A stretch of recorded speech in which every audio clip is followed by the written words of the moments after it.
നമസ്കാരം.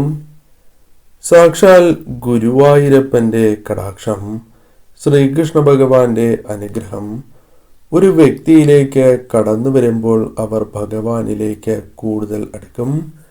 ഭഗവാന്റെ ഏറ്റവും വിശേഷപ്പെട്ടതായ ദിവസങ്ങളിൽ ഒന്ന് തന്നെയാണ് ഇന്ന് വൈകുണ്ഠ ഏകാദശിയാണ്. ഇന്നേ ദിവസം ഭഗവാനുമായി ബന്ധപ്പെട്ട കാര്യങ്ങൾ കേൾക്കുവാൻ നിങ്ങൾക്ക് സാധിക്കുന്നു എങ്കിൽ അത് ഭഗവാന്റെ കൃപാകടാക്ഷത്തെയാണ് സൂചിപ്പിക്കുന്നത്.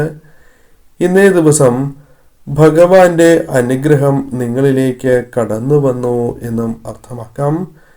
ഇന്നേ ദിവസം അപ്രതീക്ഷിതമായി ഈ കാര്യങ്ങൾ കേൾക്കുന്നത് ഐശ്വര്യവർദ്ധനവിന് ഉത്തമമാണ്.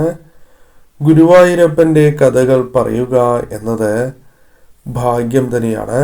അതേപോലെ തന്നെ ഭഗവാന്റെ അനുഗ്രഹമുള്ളവർക്ക് മാത്രമാണ് ഈ കാര്യങ്ങൾ കേൾക്കുവാൻ സാധിക്കുന്നത് പോലും. ഇന്നേ ദിവസം ഈ പ്രാധാന്യമുള്ള വളരെ വിശേഷപ്പെട്ടതായ ദിവസം ഭഗവാന്റെ ഏറ്റവും വിശേഷപ്പെട്ടതായ ഒരു കഥയെക്കുറിച്ച് വിശദമായി അറിയാം. ഈ സമയം ഏവരും ഒരു നിമിഷം ഭഗവാനെ വന്ദിക്കേണ്ടതായിട്ടുണ്ട്. ഭഗവാന്റെ വിശേഷപ്പെട്ടതായ നാമങ്ങൾ കമൻറ്റ് ബോക്സിൽ രേഖപ്പെടുത്തി ഭഗവാനെ വന്ദിച്ചുകൊണ്ട് തന്നെ ഈ കാര്യങ്ങൾ കേൾക്കുക. ബാല്യത്തിലെ വൈധവ്യം വന്ന ഒരു അന്തർജനമായിരുന്നു കുറൂരില്ലത്തെ ഗൗരി. ചെറുപ്പകാലം മുതൽക്കേ ഗുരുവായൂരപ്പനിൽ ഭക്തിയും വിശ്വാസവും ഉണ്ടായിരുന്നു. അവർക്ക് വിദ്യാഭ്യാസമാണ് എങ്കിൽ ഒട്ടുമില്ല. തൻ്റെ സ്വന്തം ഔരസപുത്രൻ എന്ന നിലയിൽ സങ്കല്പിച്ചാണ് കുറൂരമ്മ ഗുരുവായൂരപ്പനെ സേവിച്ചിരുന്നത് പോലും. വിശക്കുമ്പോൾ പോലും വെണ്ണയും അതേപോലെ പാലും ഊട്ടുവാനും വികൃതി കാണിക്കുമ്പോൾ ശാസിക്കാനുമുള്ള സ്വാതന്ത്ര്യം തനിക്കുണ്ട് എന്നായിരുന്നു കുറൂരമ്മയുടെ ഭാവം. കുറൂരമ്മയുടെ ഭക്തിയിൽ ആർദ്രചിത്തനായ ഗുരുവായൂരപ്പനും അമ്മ എന്നോണം അവരുടെ അടുത്ത് കുറൂരമ്മയുടെ അടുത്ത് പെരുമാറിപ്പോന്നു. ഒരിക്കൽ വൃദ്ധനായ ഒരു ബ്രാഹ്മണന് കലശമായ ഉദരരോഗം പിടിപെട്ടു. ചികിത്സകൾ കൊണ്ടൊന്നും ഫലമില്ലാതെ വന്നപ്പോൾ അദ്ദേഹം വില്ലമംഗലം സ്വാമിയാരെ സമീപിച്ച് തൻ്റെ സങ്കടങ്ങൾ ബോധിപ്പിച്ചു. ഗുരുവായൂരപ്പനെ പ്രത്യക്ഷമായി കാണത്തക്ക വിധം സിദ്ധി നേടിയ വില്യമംഗലം തൻ്റെ രോഗത്തിന് പരിഹാരമുണ്ടാക്കിത്തരണം എന്നായിരുന്നു രോഗിയുടെ വിശ്വാസം. പക്ഷേ അതൊരു കർമ്മവ്യാധിയാണ് എന്നും അനുഭവിക്കുക തന്നെയാണ് തരമുള്ളൂ എന്നായിരുന്നു സ്വാമിയുടെ മറുപടി. ഭഗ്നശാലനായ ബ്രാഹ്മണൻ ഗത്യന്തരമില്ലാതെ സ്വസ്ഥാനത്തേക്ക് മടങ്ങുകയും ചെയ്തു. നടന്ന് ഒരു മധ്യാഹ്നത്തിൽ അദ്ദേഹം ഒരില്ലത്തിൻ്റെ പടിക്കലെത്തി. കലശലായ ദാഹം തീർക്കുവാൻ വേണ്ടി അദ്ദേഹം അവിടെ കയറുകയും ചെയ്തു. അല്പം വെള്ളം കിട്ടിയാൽ കൊള്ളാം എന്ന് അപേക്ഷിക്കുകയും ചെയ്തു. ഒരു അന്തർജനം മാത്രമേ അവിടെ ഉണ്ടായിരുന്നുള്ളൂ. അത് കുറൂരമ്മയല്ലാതെ മറ്റാരുമല്ലായിരുന്നു. കുറൂരമ്മയെക്കുറിച്ച് രോഗിയായ ബ്രാഹ്മണൻ കേട്ടിട്ടുണ്ടായിരുന്നു എങ്കിലും നേരിൽ കണ്ട പരിചയം ഉണ്ടായിരുന്നില്ല എന്നതാണ് വാസ്തവം. അന്തർജനം പറഞ്ഞു, ഇവിടെ ഊണൊക്കെ കാലായിട്ടുണ്ട്, വേണമെങ്കിൽ കുളിച്ചു വന്ന് ഊണ് കഴിക്കാം. രോഗി പറഞ്ഞു, അയ്യോ, ഞാനൊരു വയറുവേദനക്കാരനാണ്. ആഹാരം വയറിൽ തട്ടിയാലുടനെ ഛർദ്ദിക്കുന്ന ഒരു തരം രോഗമാണ് എനിക്ക്. ഊണൊന്നും കഴിക്കാൻ വയ്യ. അല്പം വെള്ളം മാത്രം കിട്ടിയാൽ മതി, അത് ധാരാളം. അല്പമൊന്ന് ആലോചിച്ചുകൊണ്ട് കരുണാമയിയായ കുറൂരമ്മ പറഞ്ഞു, അങ്ങ് പേടിക്കേണ്ട. ഗോവിന്ദനാമം ഉരുവിട്ടുകൊണ്ട് ഭക്ഷണം കഴിക്കുക. വയറ്റിൽ വേദനയോ ഛർദിയോ വരില്ല.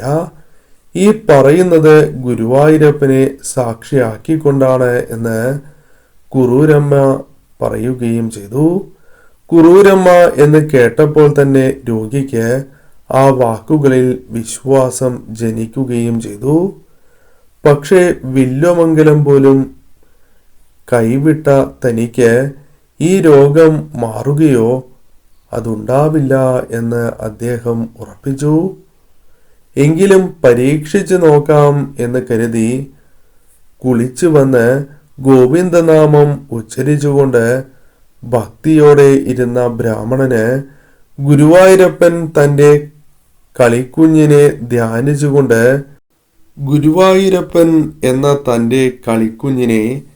ധ്യാനിച്ചുകൊണ്ട് കുറൂരമ്മ ചോറും കറിയും വിളമ്പി.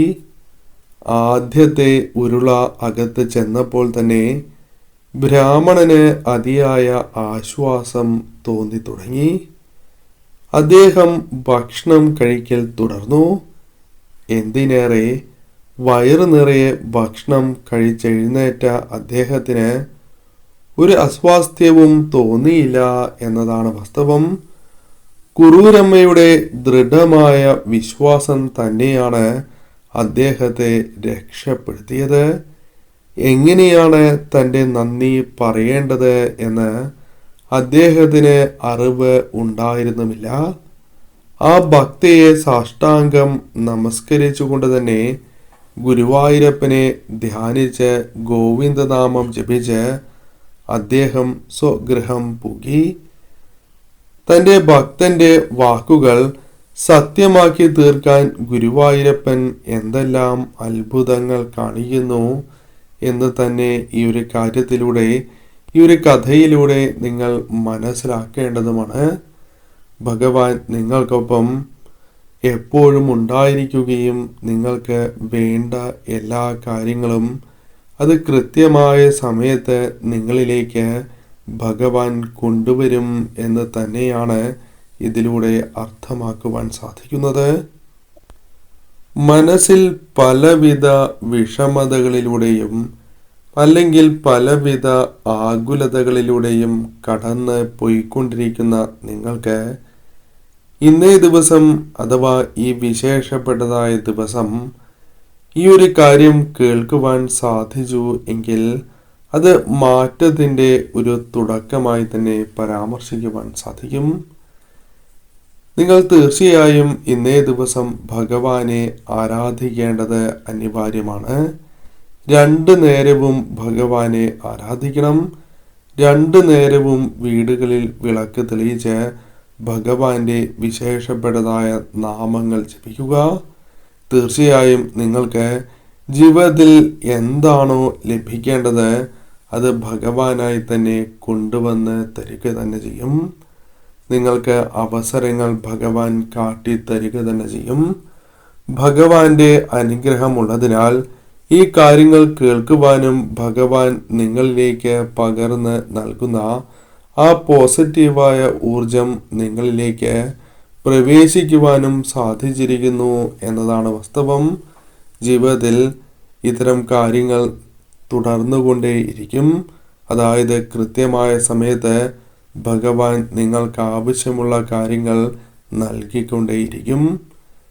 ഏവരും ഇന്നേ ദിവസം ഭഗവാനെ ആരാധിച്ച് തന്നെ മുന്നോട്ട് പോവുക.